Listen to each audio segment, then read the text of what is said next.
안녕하세요. 저 법률사무소 다정 이영재 변호사입니다. 첫 번째 시간은 계약서 작성에 관련해서 시작하도록 하겠습니다. 계약이란 무엇인가에 대해서 설명드리겠습니다. 일단 요 표를 보시면 제가 만든 소설책에 사파가 필요해요라고 이제 제안을 하는 거죠.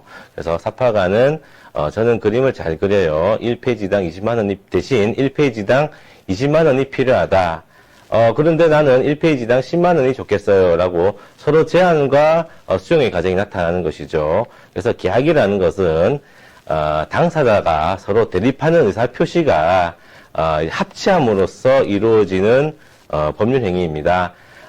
당사자 쌍방의 권리와 의무의 변동을 가져오는 법률 요건인데, 소설가는 이제 사파가한테, 사파를 맡기는 대신에, 금액을 지불해야 될 것이고, 사파가는, 이제 돈을 받는 대신에 그림을 이제 그려서 줘야 되는 거겠죠. 그 의사가 서로 합치가 되면은, 이것을 계약이라고, 흔히들 말을 하고 있습니다.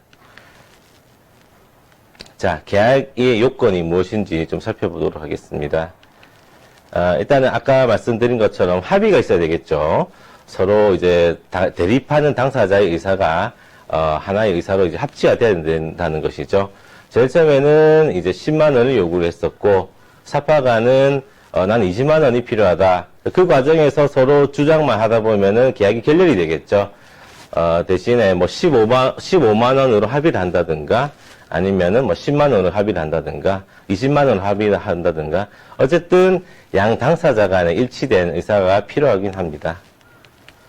자, 구두계약도 계약이긴 한데, 구두계약 같은 경우도 뭐 당연히 효력은 있죠. 그러나, 스타트업을 하시는 분들은 구두계약으로 하시는 분들도 계시는데, 보통 계약서를 작성을 해서 문서에 남겨야 되는 것이죠. 이 문서를 남겨야지 훗날 이제 분쟁이 생길 경우에, 이제 서로 증거가 되는 것이죠.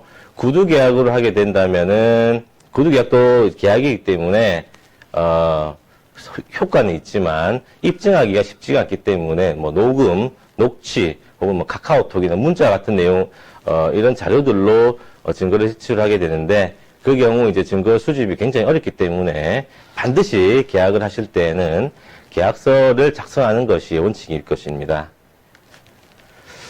이 계약서의 내용에는 이제 좋은 내용도 있겠지만 제일 핵심적인 내용은 계약이 결렬이 되었을 때, 그 다음에 분쟁이 생겼을 때 어떻게 해결할 것인지, 누구의 잘못을 할 것인지에 대한 내용이 반드시 필요한 내용입니다.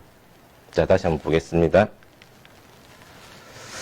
자, 우선 계약을 할 때 계약 당사자의 특정이 매우 중요합니다. 뭐 개인 대 개인이 계약을 하는 경우에는 크게 문제가 되지 않겠지만 법인과 법인 사이에 계약을 할 때거나 법인과 개인 간 계약을 할 때, 당사자가 누가 이 계약을 체결한지에 대해서 그 주체를 명확히 해야 되겠죠. 법인과 개인은 법인격이 다르므로 명확히 구분을 해야 되는데, 제가 하나 예를 들어 보겠습니다. 주식회사 대한민국 대표이사 홍길동, 계약서에 이렇게 기재가 되어 있으면은, 요거는 대표이사 홍길동과 계약을 하는 것이 아니라, 주식회사 대한민국과 계약을 하는 것입니다. 그리고 이제 홍길동이라는 사람이 대표이사긴 한데 계약서에 홍길동만 돼 있다. 이러면은 그 회사랑 계약을 하는 것이 아니고 홍길동과 계약을 하는 것이죠. 근데 이제 좀 애매한 면이 좀 있죠.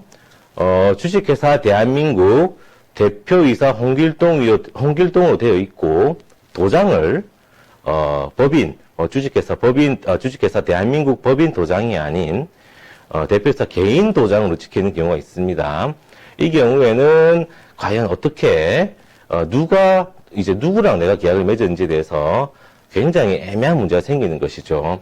그렇기 때문에 계약 당사자를 특정하는 것이 매우 중요하게 됩니다. 우리가 이제 개인과, 주식회사 대한민국과 계약을 맺었으면, 계약 단계에서 분쟁이 생겼을 경우에 이제 손해배상을 청구를 해야 되죠. 그 경우에 우리는 홍길동 이 개인한테 청구를 할 수가 없습니다. 왜냐하면 계약의 당사자가 주식회사 대한민국이기 때문에 주식회사 대한민국 상대로 소송을 제기를 해야 되는 것이지 홍길동 개인을 상대로 소송을 할 수는 없습니다. 자기는 이제 홍길동과 주식회사 대한민국과 계약을 맺었다고 생각하였는데 계약서에 계약의 당사자가 홍길동으로 되어 있으면은 마찬가지로 주식회사 대한민국에게 청구를 할 수가 없고 홍길동에게만 청구가 가능하다는 것이죠. 당사자가 명확해야지 차후 손해배상 청구에 있어서 원피고가 확정이 되므로 매우 중요한 사안입니다. 자, 한번 보시죠. 물품 공급 계약서에 공급자가 대표이사 개인으로 기재 시 법인을 상대로 소송할 수가 없고 대표이사 개인을 상대로 소송을 해야 하는 경우가 발생하기 때문에 만약 대표이사의 재산이 없고 회사에는 재산이 많은데 대표이사 개인이 재산이 없을 경우에는 손해배상 청구를 할 수가 없는 것이죠. 그래서 이 계약 당사자를 굉장히 유의 있게 봐야 됩니다. 그래서 제일 마지막에 보통 이제 대표 주식회사 뭐 대표 개인 인감이 들어가는데 그 종합적으로 좀 살펴봐야 됩니다. 주식회사 대한민국 대표이사 홍길동의 법인 도장이 들어가야지 주식회사랑 계약이 된 것이고 주식회사 안 써 있고 그냥 대표 이름만 돼 있으면은 대표랑가 회사 대표 개인과 계약을 한 것이기 때문에 회사 재산이 아무리 많아도 그 회사에 대해서 손해배상을 청구를 할 수가 없습니다. 자, 이렇게 홍길동으로 되어 있으면은 홍길동에 대해서만 청구를 할 수 있고 회사 재산에 대해서 압류나 뭐 집행을 할 수가 없는 아주 굉장히 큰일이 생기겠죠. 일단 계약서에는 무엇보다도 권리 의무가 명확하게 들어가 있어야 됩니다. 계약서 작성에 대해서 어떤 형식은 없지만 유권 원칙에 근거해서 작성을 해야 되는데 계약의 주체가 들어가야 되고 권리 의무의 이행 장소가 들어가야 되고 권리 의무의 이행 시기, 이행 방법, 계약의 대상, 체결될 배경까지 넣어주면 굉장히 좋죠.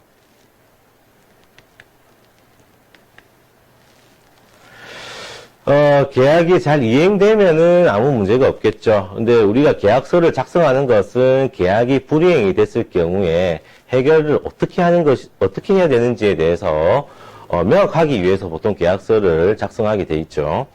당사자가 각자의 의무를 이행하지 않거나 불완전하게 이행할 경우에 그에 대한 책임 문제가 발생하겠죠.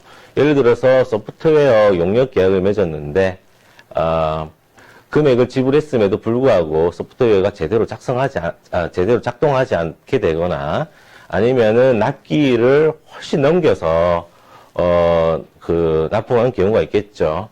그럴 경우에는 이제 어떻게 구제를 받아야 되는지 계약서에 잘 명시를 해놔야 되는데 실무상 이제 채무 불이행 이제 계약을 불이행한 사람 같은 경우에 청구하는 사람은 다양하게 청구를 할 수가 있습니다. 계약을 빨리 이행해달라는 소송도 있고, 금전으로 손해배상을 해달라는 소송이 있는데, 실무상 99.9%가 금전으로 손해배상을 청구를 하고 있습니다. 금전 손해배상의 경우에 손해액에 대한 입증이 매우 중요하기 때문에 손해액 관련해서 명확한 자료가 있는 경우에 그 자료에 기초해서 손해배상을 청구를 할 수가 있겠죠. 예를 들어서 공사 같은 경우에는, 우리가 이제 어떤 건물 공사를 맡겼지만, 뭐 하자가 발생했거나, 뭐 물이 샌다거나, 이런 하자가 발생했을 경우에 전문가가 아니기 때문에 이 손해에 대해서 얼마가 손해가 발생하는지에 대해서 저희가 알 수가 없죠. 아까도 말씀드렸다시피 이 공사를 다시 제대로 이행해달라는 소송을 할 수는 있지만, 이미 신뢰관계가 회복할 수 없을 정도로, 파탄이 나는 경우가 많기 때문에 99.9% 금전 손해배상 청구를 하고 있습니다. 다만 전문적인 분야에 대해서는 그 손해배상에 대해서 우리 금액을 산정할 수 없기 때문에 법원을 통해서 감정 결과를 기초로 손해액을 산정이 되고 나고 있습니다. 제가 소프트웨어 관련해서 소송을 몇 건 해봤는데 요 경우에도 소프트웨어 감정협회라는 협회에서 감정이 이루어져 가지고 그 총 손해배상 금액에 관해서 금액을 산정해서 그 금액을 근거로 손해를 청구를 하고 있습니다. 예를 들어서 뭐 특정인의 초상권 침해나 명예훼손, 납품 기일 도과 등에 관해서 손해배상액 산정이 굉장히 어려운 경우가 있습니다. 예를 들어서 5월 5일까지 소프트웨어 공급을 해야 되는데 6월 5일까지 소프트웨어 공급을 했고 기간은 늦었는데 소프트웨어는 잘 작동하는 경우에 한 달에 그 손해액에 대해서 어떻게 우리가 손해배상액을 측정할 것인지가 좀 문제가 됩니다. 그 경우에는 뭐 아직 실제 영업이 이루어진 것도 아니기 때문에 영업 기준을 근거로 손해배상을 청구를 할 수는 없고 이래서 지체상금 같은 경우를 산정해서 그 금액을 청구한 경우가 일반적인 것입니다.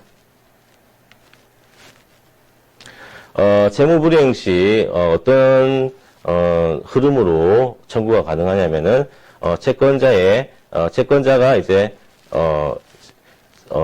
그 계약을 맺었겠죠. 그런데 채무자가 채무를 불이행했고 우선 소송으로 가기 전에 채권자는 내용증명을 발송합니다. 이 내용증명은 뭐 법적인 효력은 없지만 미리 재판에 가기 전에 좀 자체적으로 이제 한번 해결하고자 하는 방안인데 내용증명을 통해서 해결이 되면 좋지만 그 경우에 해결이 되지 않을 경우에는 우선 보통 가압류를 신청합니다. 이 가압류라는 것은 소송에 들어가기 전에 우리가 소송에 이길 경우에 그 상대방의 재산을 압류를 하거나 뭐 집행을 해야 되는데 그 소송 진행 전이거나 진행 중에 채무자가 재산을 빼돌릴 가능성이 있기 때문에 회사 같은 경우에는 회사의 재산을 압류하거나 가압류를 하거나 개인 같은 경우는 개인의 뭐 부동산이나 예금 채권 등을 가압류를 해서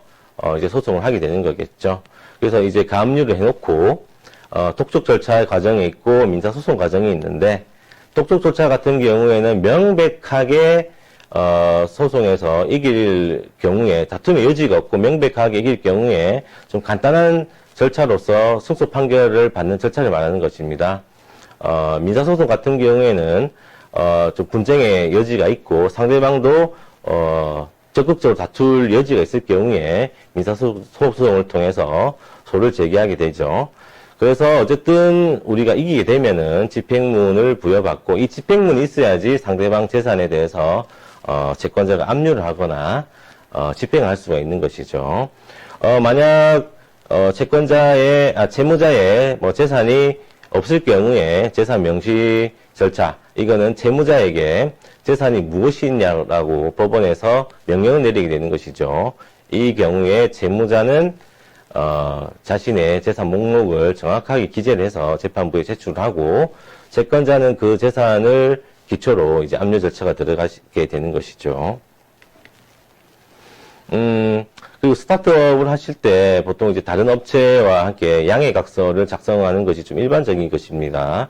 자, 양해각서라는 것은 정식 계약 체결 전에 당사자 간 양해 사항을 확인하기 위해서 작성하는 문서로 법적 구속력은 없습니다.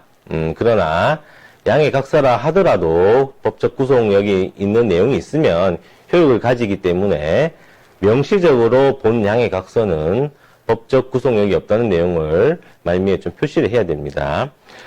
다만 양해각서가 법적 효력이 없다 하더라도 양해각서 체결로 인해서 기밀사항을 공유할 경우에는 비밀 유지에 관한 내용을 반드시 포함을 시켜야지 바람직한데 양해각서 같은 경우는 법적 계약의 체결에 대한 효력이 없기 때문에 언제든지 일방이 계약을 파기할 수도 있기 때문에 양해각서를 작성하실 경우에도 비밀 유지에 대한 내용은 좀 반드시 좀 포함을 시키는 것이 좀 바람직하다고 보입니다. 자, 구체적으로 이제 계약서 작성의 내용에 대해서 살펴보도록 하겠습니다. 일단 계약서를 작성할 때 좀 이제 계약금, 보통 이제 계약금, 잔금, 뭐 중도금, 뭐 이렇게 이야기를 하고 있겠죠. 계약을 체결할 당사자 일방이 상대방에게 금전, 기타 유가물을 교부한 경우 이때 교부되는 금전을 총 계약금이라고 있습니다. 뭐 선금, 착수금, 뭐 예약금, 약정금, 뭐 다양한 용어로 쓰이게 되는 거죠. 요 계약금은 계약 체결의 어떤 증거로서도 중요한 의미를 가지기 때문에 보통 계약금은 계약금 조항이 들어가 있죠. 자, 그 다음에 위약금, 위약벌, 손해배상액 예정에 대해서 좀 살펴보도록 하겠습니다. 자, 위약금은 특별한 사정이 없으면 손해배상액 예정으로 추정을 하는데 이건 위약벌과 다른 것이죠. 위약벌이라는 것은 실제 손해배상과 관계없이 계약의 원만한 이행을 위해서 정한 것이죠. 예를 들어서 5월 5일까지 제품을 납기하지 않으면 위약벌 1,000만 원을 지급한다라는 계약서가 있다고 하면 이 경우에는 그래서 5월 5일까지 제품을 납품하지 않았을 때 채무자는 위약벌도 지급을 해야 되고 계약을 불이행한 그에 대해서 위약금도 지불을 해야 되는 것이죠. 손해배상액 예정이라는 것은 채무 불이행이 있을 경우에 채무자가 지급해야 할 손해배상액을 미리 당사자가 협의로 지정한 것이죠. 채무 불이행 사실만 입증되면 금액에 대한 입증은 필요 없기 때문에 분쟁 해결이 빨리 해결이 되는 장점이 있겠죠. 예를 들어서 5월 5일까지 제품을 납품해야 되는데 6월 5일까지 납품했었으면은 한 달 정도 딜레이가 있었던 것이죠. 그 손해에 대해서, 한 달의 손해에 대해서 산정하기가 매우 곤란하기 때문에 예를 들어서 5월 5일까지 납품하지 않을 경우 손해배상액은 뭐 1,000만 원으로 한다. 이런 규정이 있으면은 5월 5일까지 납품을 하지 않았다는 것만 입증만 되면 상대방은 채권자에게 1,000만 원을 반드시 지급을 해야 되는 것이죠. 그와 별개로 위약벌 약정이 있으면은 1,000만 원과 함께 위약벌에 대한 약정된 금액까지도 지불을 해야 되는 것입니다. 보통 위약벌 약정은 잘 하진 않지만 특정일 반드시 5월 5일까지 제품이 납품이 돼야 된다는 것에 대해서 상대방이 동의를 했고 그에 대해서 강제하기 위해서 위약벌 약정을 하는 경우가 간혹 있긴 있습니다. 지연손해금도 이제 문제가 되겠죠. 아까도 설명드렸다시피 5월 5일까지 제품을 납품을 해야 되는데 제품 납품이 안 됐다라는 것이죠. 그 경우에는 뭐 우리가 계약서상에도 그런 내용을 명시할 수가 있지만 이 민법 조항에서도 지연손해금에 대한 조항이 있습니다. 계약의 이행 지체가 있으면 우선 지체에 의해서 생긴 손해배상, 즉 지연배상을 청구를 할 수 있다라는 조항이 있죠. 금전 채무 불이행의 경우에도 손해배상액은 법정 이율에 의한다. 민사 같은 경우에는 5%가 되겠고 상사 같은 경우는 6%의 이율이 발생하게 되고 있습니다. 요 신문기사에도 보시면 코스트코가 이제 설립 건축 허가를 내주지 않아서 굉장히 손해를 보고 있었다는 것이죠. 이거는 이제 관할구청에서 허가를 내주지 않았는데 영업을 하지 못한 손해배상금과 그에 대한 지연 손해까지 배상을 해야 된다라는 판결문입니다. 자, 채무 이행기도 굉장히 중요하겠죠. 계약에 있어서 채무의 내용과 함께 그 이행기가 매우 중요한데 일반적으로 채무의 이행기를 정하지 않은 계약은 그런 계약은 잘 없겠죠. 잘 없지만 이행기를 정했을 때는 반드시 그 기일을 지켜야 되겠죠. 다만 5월 5일 아까도 말씀드렸던 5월 5일이 만약에 토요일이거나 공휴일일 경우에는 반드시 그 5월 5일까지 해야 되는 건 아니고 민법 조항에 이 길이 이행기가 되기 때문에 해당 요일까지도 좀 잘 검토를 해야 될 것 같습니다. 예를 들면 임대료 지급 날이 매달 막날인데요. 이번 달은 12월 31일 일요일, 1월 1일이 공휴일인데 1월 2일에 지급해도 되나요? 돼 있죠. 계약서상에서는 이제 막날로 기정이 되어 있기 때문에 채무자는 매달 막날로 이제 그 임대료를 지급을 했는데 그날이 공휴일이거나 주말일 경우에 어떻게 되느냐? 요 경우에는 민법이 따라가는 것이죠. 기간의 말일이 공휴일에 해당하는 때에는 그 기간은 그 이 길로 만료한다라고 규정이 되었기 때문에 1월 2일에 지급하셔도 된다 이렇게 돼 있죠. 이러한 그 혼란을 좀 막기 위해서는 정확하게 그 만료일을 지정을 해야 되는 거죠. 몇 월 며칠까지. 매달 막날 이런 식으로 그러니까 12월 뭐 매달 말에 뭘 지급하기로 한다. 이런 식으로 계약서가 작성되어 있으면은 채권자가 생각했던 날보다 좀 지나서 지급을 받게 되는 그런 좀 위험이 좀 따르긴 하고 있죠. 저희가 이제 제품을 납품을 받았는데 하자가 있을 경우에는 가장 큰 문제가 되겠죠. 특정물 매물 예를 들어서 어떤 제품을 샀는데 컴퓨터를 샀는데 목적물 제품의 하자로 인해서 내가 작업을 할 수 없게 되는 경우에는 이제 매수인은 계약을 해지하고 손해배상 청구도 가능한데 보통 손해배상 청구를 하지 특정물 같은 경우에는 손해배상 청구를 하지만 어떤 작업의 뭐 용역 같은 경우에는 하자 보수를 요구를 하고 있죠. 그래서 이러한 계약의 종류와 상품의 종류가 굉장히 다양하기 때문에 그에 대해서 손해배상 방법도 굉장히 다양하게 있기 때문에 미리 명시적으로 계약서에 이것을 작성을 해서 명확하게 증거를 남겨두는 것이 바람직하다는 것이죠. 계약도 뭐 여러 종류의 계약이 있습니다. 보통 스타트업을 하시는 분들이 조건부 계약을 체결할 일은 잘 없겠지만 그래도 혹시 모르니까 조건부 계약도 체결한 경우도 있기 때문에 좀 설명 좀 드리겠습니다.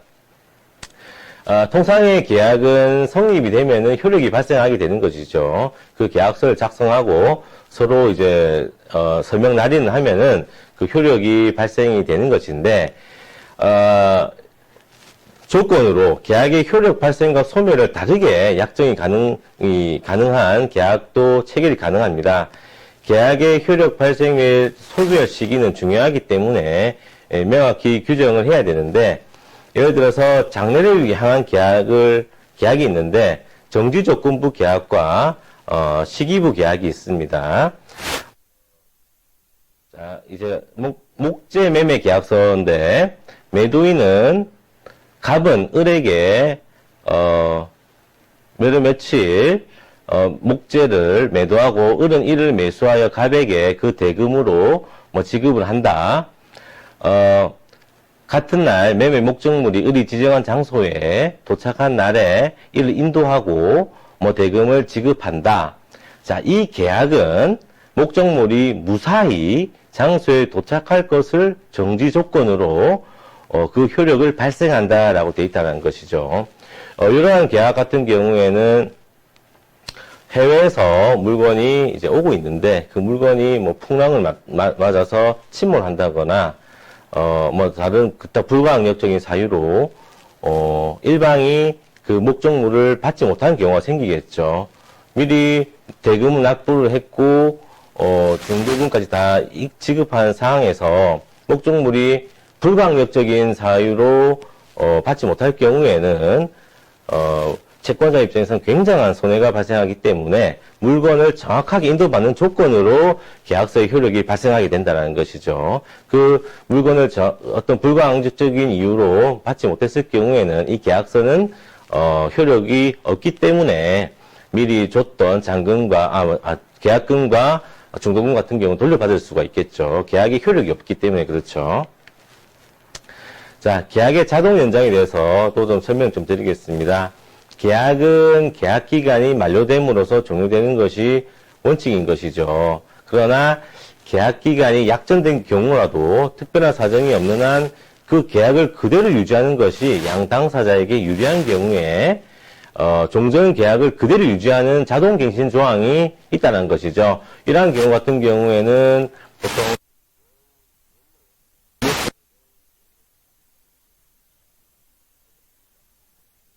단위로 정보를 제공했는데 계속 경우에는 양 당사자가 합의로 본 계약 종료 1개월 전까지, 보통 1개월이죠. 1개월 전까지 서면으로 계약 종료의 의사표시를 하지 않을 경우에 자동적으로 연장된다라는 문구가 사용되는 것이죠. 요즘 뭐 넷플릭스나 유튜브 같은 경우도 월 요금이 결제되는데 해지하지 않는 이상 이러한 자동 연장 규정을 둠으로써 계약 기간 만료로 인해서 다시 계약을 체결을 하고 비용을 지불하는 이런 번거로움을 좀 줄일 수가 있고, 담보 등이 있는 경우에 채권자에게 좀 유리하게 되겠죠. 계속 그 담보 설정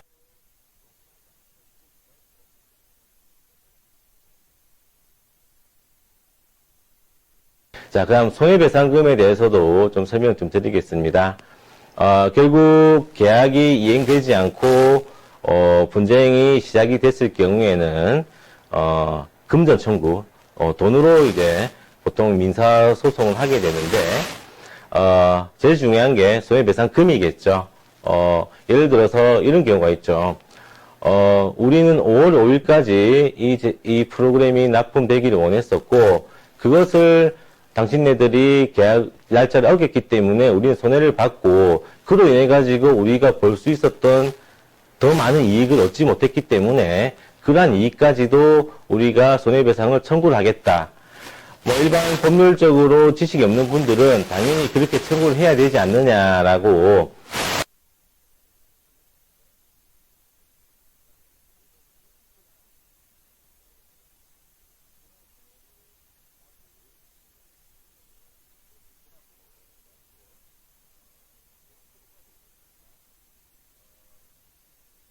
손해배상의 범위는 통상의 손해, 그러니까 그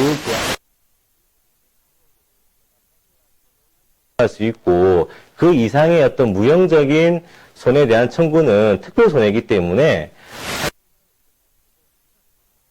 알 수 있었을 때 한해서 그 배상을 청구할 수 있다는 것이죠. 근데 그러한 경우를 굉장히 입증하기 어렵기 때문에 그 손해의 범위를 미리 약정을 하고 그 금액을 청구하는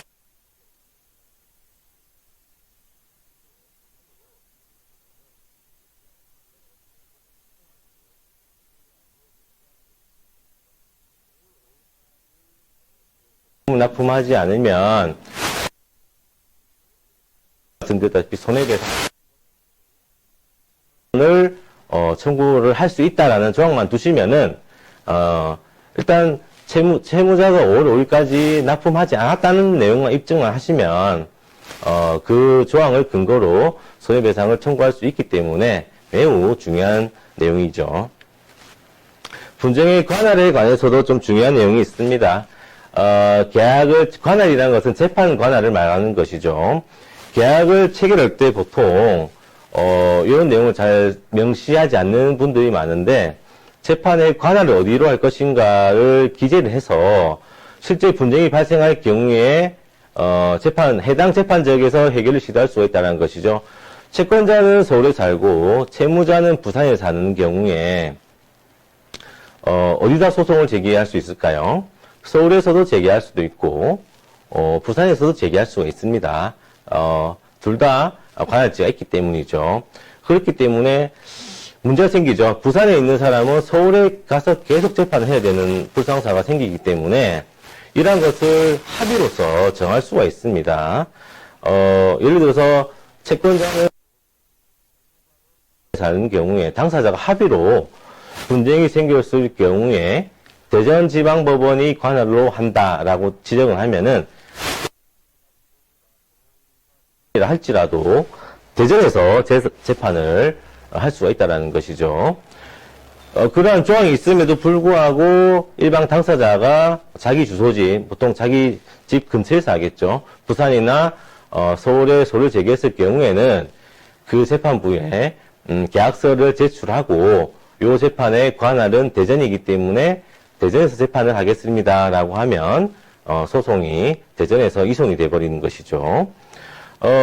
그렇기 때문에 미리 좀 일방 그 법원을 좀 지정을 해서 양 당사자가 서로 좀 합리적으로 양 당사자가 서로 원하는 장소에서 재판을 받을 수 있도록 하는 것이 매우 좀 중요한 사정입니다. 매우 중요한 사안입니다. 자, 이제 계약이 계약에 분쟁이 생겼고 그 계약을 계속 이어나갈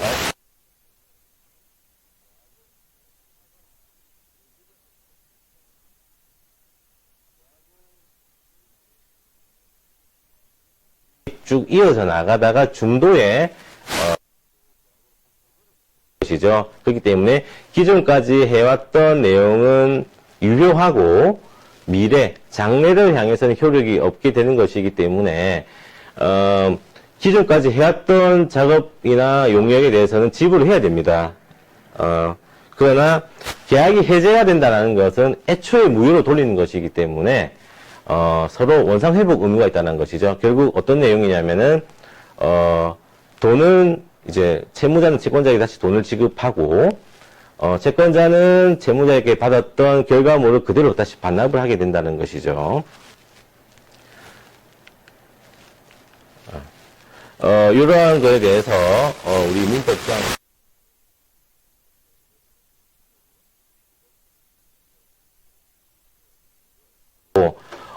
보통 계약서에서도 이러한 내용들을 규정을 하고 있죠. 예를 들어서 프로그램이 근데 이 정도 성능에 미치지 못할 경우에는 계약을 해지하고 뭐 손해를 배상한다. 뭐 이런 내용도 있겠죠. 자, 계약서 작성일도 좀 중요합니다. 계약 체결일을 명시할 때 계약의 유효 기간 그렇지 않은 경우도 있다는 것이죠. 구조상으로 계약을 체결한 후에 계약서 문구를 작성해놓은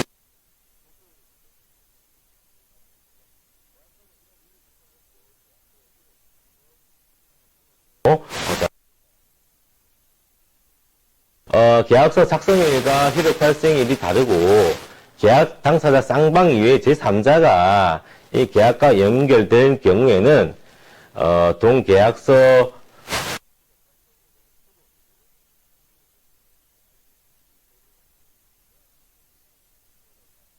말이냐면은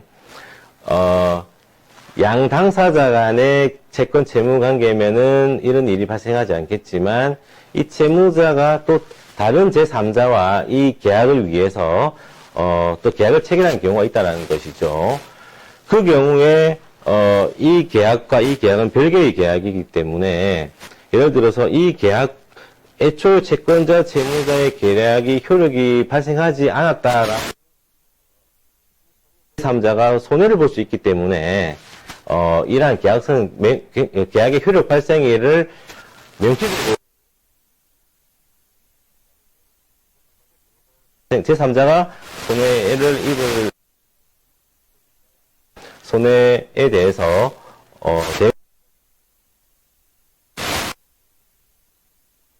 제일 처음에도 말씀드렸다시피 계약 당사자의 기명 날인은 매우 중요한 것이죠. 계약 당사자가 계약서의 내용을 작성을 하고 서명을 해야 되고 주소, 대표이사를 반드시 표시를 해야 됩니다. 그리고 법인 도장을 찍어야 됩니다. 대표이사 개인 도장을 찍을 경우에 계약 당사자가 누군지에 대해서 분쟁의 소지가 매우 커지기 때문에 법인의 인감을 찍고 계약서를 작성해야 됩니다. 법인 인감 보통 이제 법인과 계약을 할 경우에는 이제 법인의 도장과 함께 법인 인감 증명서를 통해서 이제 또 첨부를 하는 것이 좀 일반적인 사안입니다.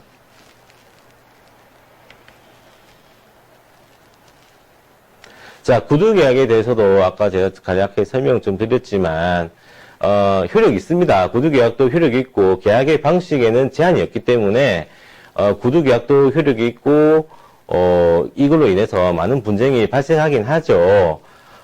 그렇다 하더라도 좀 사소한 어떤 계약이 아닌 이상 스타트업을 하시는 분들이 구두계약으로 중요한 계약을 체결하는 것은 굉장히 바람직하지가 않죠. 분쟁의 핵심이 그 채무불이행과 손해배상인데 그거에 대해서 명확하게 규정이 되어 있어야지 재판에서도 입증이 쉽고 분쟁에서 좀 유리한 고지를 선점할 수가 있는데 구두 계약일 경우에는 모든 녹음과 녹취 내용과 카카오톡 문자 내용을 정리를 해가지고 제출해야 되기 때문에 증거 수집에도 굉장히 어려움이 있고 상대방이 또 어떤 말실수로 인해 가지고 상대방에게 좀 패소한 경우도 있기 때문에 반드시 계약서 작성을 권하고 있습니다. 그러나 좀 급박하게 계약서 내용을 수정해야 될 경우가 있다거나 좀 어떤 다른 뭐 불가피한 사정으로 계약서 내용 수정한다거나 계약을 체결하실 때, 구두로 계약을 체결하실 때는 반드시 녹음기나 휴대폰 어플을 통해서 이 내용을 녹음을 해야 되는 것이 바람직한 것이죠. 구두 계약도 뭐 계약이 있죠. 구두 계약도 계약인가요? 계약서 계약의 형식은 자유롭기 때문에 구두 계약도 계약입니다. 그러나 이로 인해서 분쟁이 생길 경우에는 굉장히 입증에 어려움이 있기 때문에 권하지는 않습니다. 그러나 명백한 음성 자료가 있다거나 문자, 카톡 내용이 있으면은 승소는 할 수는 있는데 그 과정이 쉽지는 않다는 것을 좀 명심을 해 두셔야 됩니다. 네, 감사합니다. 지금까지 계약서 관련해서 알아보았습니다.